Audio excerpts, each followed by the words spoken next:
Welcome to Popternative, where we dive into topical discussions from the worlds of pop culture, social media, and sports. Here is your host, Peter Remoliotis, aka PD Beats. PD Beats here from Popternative, speaking to Dan Perlman about season 2 of Flatbush Misdemeanors coming to Showtime. Welcome to the show, man. Thanks so much for being here. Oh yeah, thanks for having me, man. I mean, you wear many hats on the show. I mean, does that kind of just happen? Or do you kind of like just wake up and be like, no, I'm going to write, I'm going to star in it, I'm going to do everything. Like, what's that story like? Yeah, I think it's just cheaper to have me just do all this stuff. You know? As a I'm content pretty, creator, I agree with that a little bit. I'm pretty affordable. You know, it doesn't take much. No, we made it as a web series Yep. originally. So, and it was just so it was myself and Kevin, and we just, we would borrow a friend's camera and we'd bribe a janitor to let us into a school, and we'd sneak onto the subway and shoot a shot. So, the downsides to that are a million of them. You have no infrastructure or anything, but the plus is you learn how to do all this stuff for zero. Yeah. So you learn how to direct it and scrap a thing together, and then how to stand in front of the camera and try not to make it worse. So, like, then on the bigger stage, when you have more time and resources, then it, in a weird way, feels a little like easier in some ways. No, absolutely. From a creator perspective, I want to pick your brain about this a little bit. One of my favorite things about Flatbush is so many cool different characters that are complex in a lot of different ways. And I feel like if a lot of people watch your show, if I recommend it to 3 of my friends, some of my friends might like or relate more to other characters than I would, right? Is it Right. safe to say that's kind of on your mind a little bit when you're putting together this thing about kind of all that and like the takeaways from different people depending on their situation? 100%. Yeah. And that's a cool thing to me, that different people watching the show could have different entry points and Yep. could enjoy different characters, because we have characters where it's like, they're kind of like hanging out, living their life or whatever, but they're in different, not just like, racial demographics, but different socioeconomic classes, different ages, really very different like life circumstances. But the fun is that they're all crisscrossing and intersecting. And that's like what feels like New York to me, is just a bunch of different kinds of people bumping into each other. And so the idea behind the show is like that, a comedy where like every time you see a new character, you might learn something new about them. So Yeah. we didn't want anybody to just be a plot device for Dan and Kevin, but we wanted everyone to like have their own wants and needs. And we're just kind of 2 idiots within the environment, also trying to make our way through. And it's a comedy and it's got the laughs and it's funny. It's very raw. It's got serious undertones. I feel like you look back at like 80s and 90s, all the big sitcoms and everything. There always was that kind of serious undertone to comedy. I'm just curious from your perspective, like starring in this and creating this, does it happen? Or does it just happen, or is this like planned or discussions? Because I feel like naturally it's just the comedy and tragedy thing, right? They go hand in hand. Like, what do you think about that a little bit?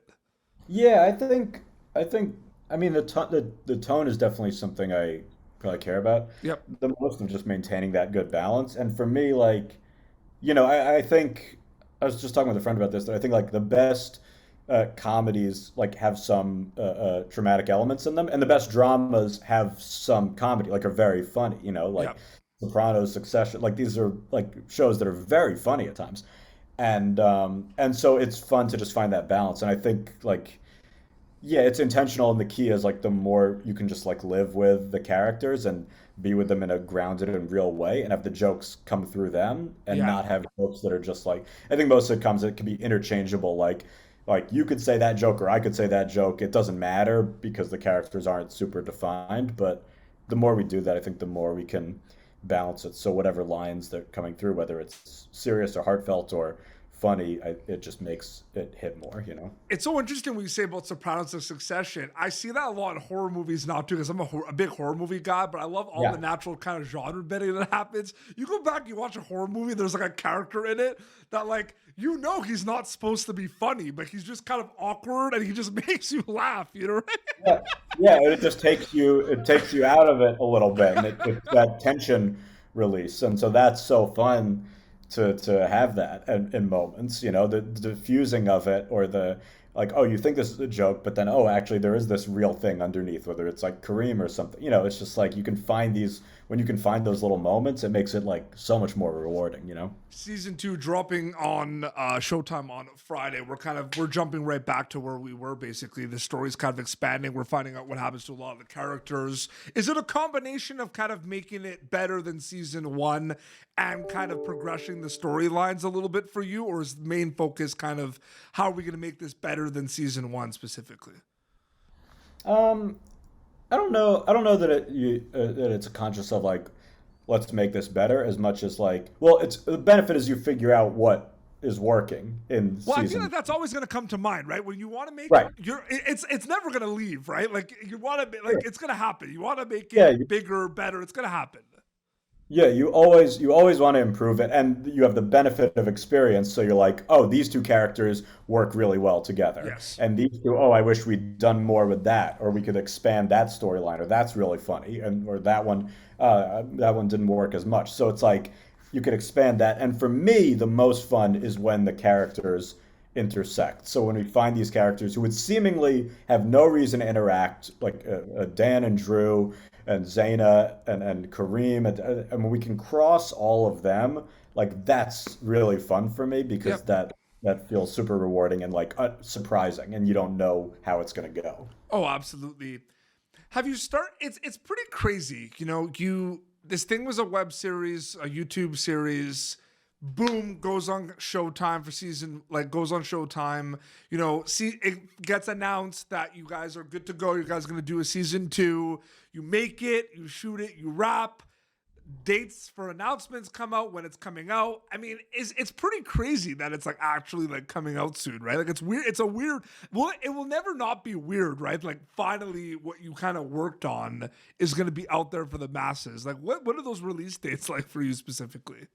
Well, it's weird. Once the thing comes out, I have to kind of detach myself Yeah. from it because we're executive producers on it also. So I'm in the edit. Yeah. I've seen a million cuts of it, coloring and sound mixing. So once I was at the premiere last year, and so I saw the first two that were finished, and Yeah. I was like, I can't do this again because for me, it's just one, I don't love looking at myself, and two, it's just a cut that I can't fix. You know what I mean? You just feel like, oh, I could have done this a little better, that a little better. I can't enjoy it in the same way that other people can. So once it's like done, then I'm like, cool. I'm glad they can enjoy it because they can enjoy it, in a new way that I will never be able to. Oh no, absolutely. And when they get to watch season 2, what are you hoping they get out of it takeaway wise specifically? Like, there's a lot going on. There's a lot happening with your characters, a lot happening, but like the slice of life rawness of it, you know what I mean? But what do you hope they get out of it specifically when they watch season 2 of Flatbush? I hope I hope they enjoyed seeing the different characters who they like, and I hope they enjoy the new characters and feel like we're fleshing it out Yep. in an organic way. And I hope they enjoy the new ways we're trying to, because we have to reset a lot of the show because first season ended with a lot of characters going their own way. So I hope they just enjoy the comedy and feel like it's staying grounded, but also like feeling like a little bit of an escape, but also in a way that feels like lived in. Oh no, absolutely. Dan, it was great chatting with you. Thanks so much for coming on Popternative chatting about Flatbush Misdemeanors. I really, really appreciate it, man. Oh, thank you, man. I appreciate it. Season 2 is going to be available Friday on Showtime. They're going to be able to check that out. Where can people follow you to keep up to date with everything on social media? Probably Instagram's the best bet, right? Yeah, Instagram at Dan J Perlman on Instagram, and yeah, I just sit on my phone most of the time. Just hit me up. I'll say hi. Absolutely. This has been Popternative, youtube.com/Popternative. For previous episodes, you're going to be able to catch season 2 of Flatbush Misdemeanors. A little bit of a tongue twister. Sometimes I have Flatbush Misdemeanors on Showtime, season 2, Friday. Until next time, this is Dan and Petey Beats signing off. Thank you for tuning in to Popternative. Make sure to check out our past episodes of Popternative on YouTube. Be sure to like Popternative on Facebook and follow us on Twitter. This has been an Autograph Communications production.